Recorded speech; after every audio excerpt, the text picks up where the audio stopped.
my fellow Americans, and the people who brought me the dance, Delawareans. I see my buddy Senator Tom Carper down there, and I think Senator Coons is there, and I think the governor's around. Is that Ruth Ann? And that former Governor Ruth Ann Minner. Most importantly, my sisters-in-law and my sister Valerie. Anyway. Folks, the people of this nation have spoken. They've delivered us a clear victory, a convincing victory, a victory for we the people. We've won with the most votes ever cast for a presidential ticket in the history of the nation. 74 million.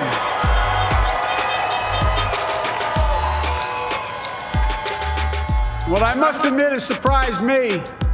Tonight, we're seeing all over this nation, all cities and all parts of the country, indeed across the world, an outpouring of joy, of hope, renewed faith in tomorrow, bring a better day.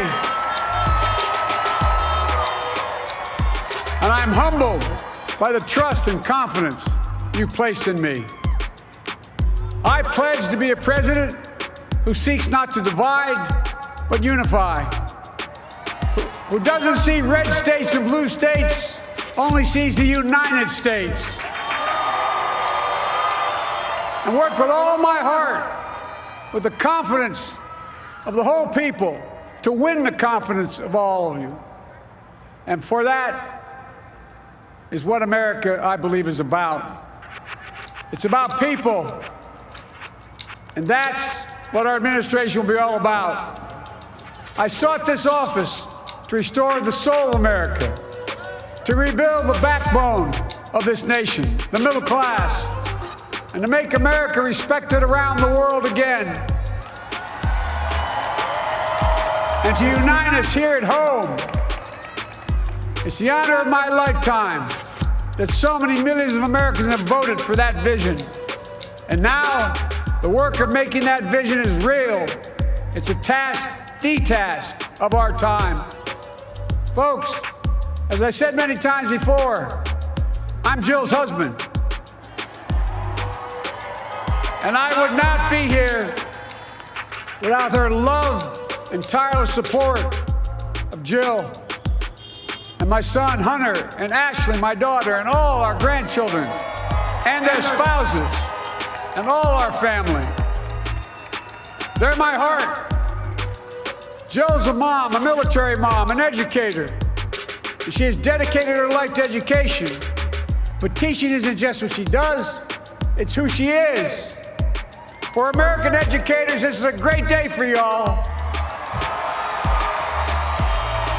You're gonna have one of your own in the White House.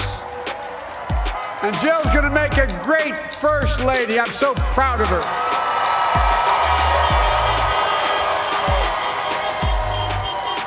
And I'll have the honor of serving with the fantastic Vice President who you just heard from, Kamala Harris,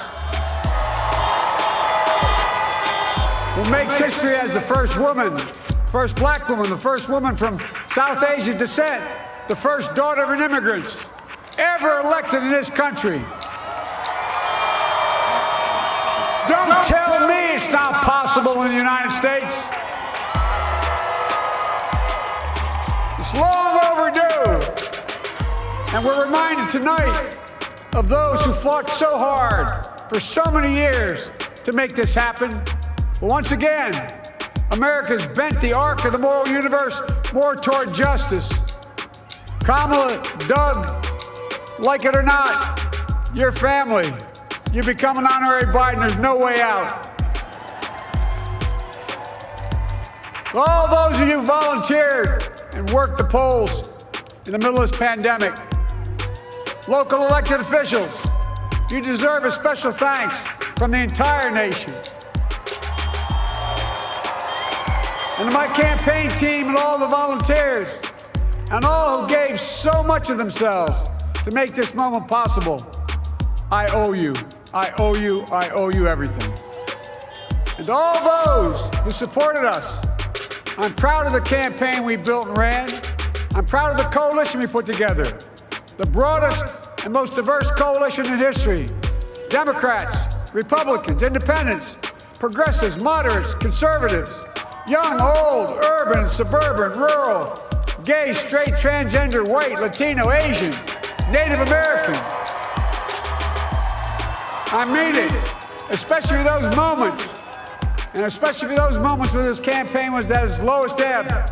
The African-American community stood up again for me. You've always had my back, and I'll have yours. I said at the outset, I wanted to represent this campaign to represent and look like America. We've done that. Now that's what I want the administration to look like and act like. For all those of you who voted for President Trump, I understand the disappointment tonight. I've lost a couple times myself, but now let's give each other a chance. It's time to put away the harsh rhetoric, lower the temperature, see each other again, listen to each other again. And to make progress, we have to stop treating our opponents as our enemies. They are not our enemies. They are Americans. They're Americans. The Bible tells us to everything there is a season, a time to build, a time to reap and a time to sow, and a time to heal. This is the time to heal in America.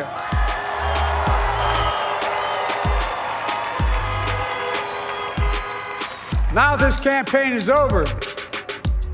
What is the will of the people? What is our mandate? I believe it's this. Americans have called upon us to marshal the forces of decency, the forces of fairness, to marshal the forces of science and the forces of hope in the great battles of our time. The battle to control the virus, the battle to build prosperity, the battle to secure your family's health care, the battle to achieve racial justice and root out systemic racism in this country. And the battle to save our planet by getting climate under control. The battle to restore decency, defend democracy, and give everybody in this country a fair shot. That's all they're asking for, a fair shot. Folks, our work begins with getting COVID under control.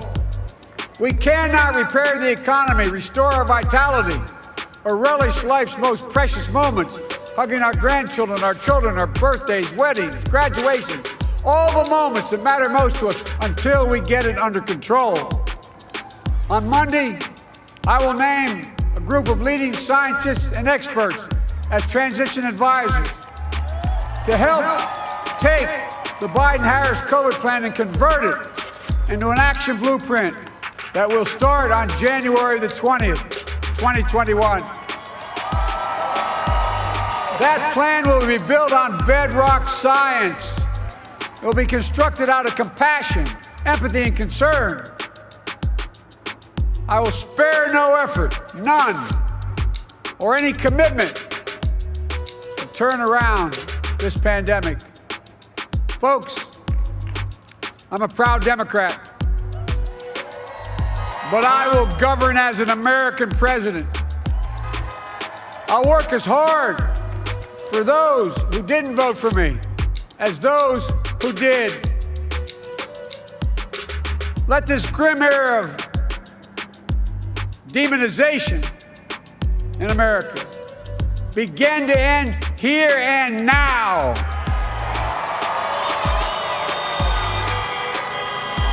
The refusal of Democrats and Republicans to cooperate with one another, it's not some mysterious force beyond our control. It's a decision, a choice we make. And if we can decide not to cooperate, then we can decide to cooperate. And I believe that this is part of the mandate given to us from the American people.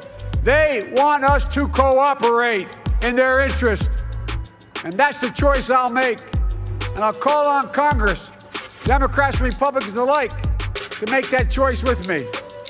The American story is about slow yet steadily widening the opportunities in America. And make no mistake, too many dreams have been deferred for too long. We must make the promise of the country real for everybody, no matter their race, their ethnicity, their faith, their identity, or their disability. Folks, America has always been shaped by inflection points, by moments in time where we've made hard decisions about who we are and what we want to be. Lincoln in 1860, coming to save the Union. FDR in 1932, promising a beleaguered country a new deal. JFK in 1960, pledging a new frontier. And 12 years ago, when Barack Obama made history, he told us, yes, we can. Well, folks, we stand at an inflection point. We have an opportunity to defeat despair, to build a nation of prosperity and purpose. We can do it. I know we can. I've long talked about the battle for the soul of America. We must restore the soul of America. Our nation is shaped by the constant battle between our better angels and our darkest impulses. And what presidents say in this battle matters. It's time for our better angels to prevail. Tonight, the whole world is watching America. And I believe at our best, America is a beacon for the globe. We will lead not only by the example of our power, but by the power of our example. I've always believed, many of you heard me say it, I've always believed we can define America in one word: possibilities. That in America, everyone should be given an opportunity to go as far as their dreams and God-given ability will take them. You see, I believe in the possibilities of this country. We're always looking ahead to an America that's freer and more just, ahead to an America that creates jobs with dignity and respect, ahead of America that cures diseases like cancer and Alzheimer's, ahead to an America that never leaves anyone behind, ahead of America that never gives up, never gives in. This is a great nation. It's always been a bad bet to bet against America. We're a good people. This is the United States of America. And there's never been anything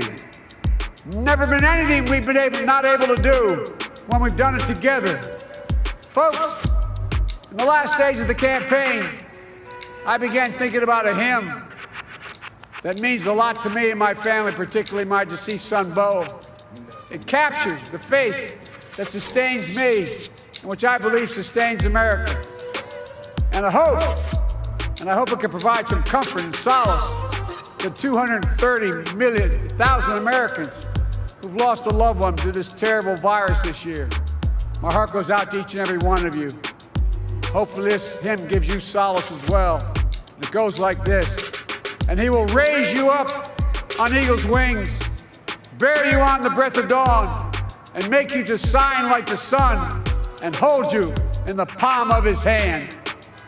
And now together, on eagle's wings, we embark on the work that God and history have called upon us to do.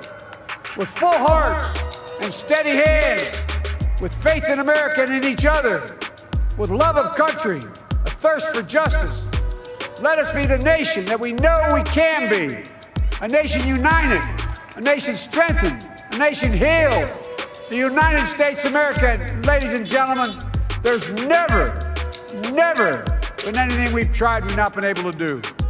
So remember, as our grandpapa used to say when I walked out of his home when I was a kid up in Scranton, he said, "Joey, keep the faith." And our grandmother, when she was alive, she yelled, "No, Joey, spread it." Spread the faith. God love you all. May God bless America, and may God protect our troops. Thank you, thank you, thank you.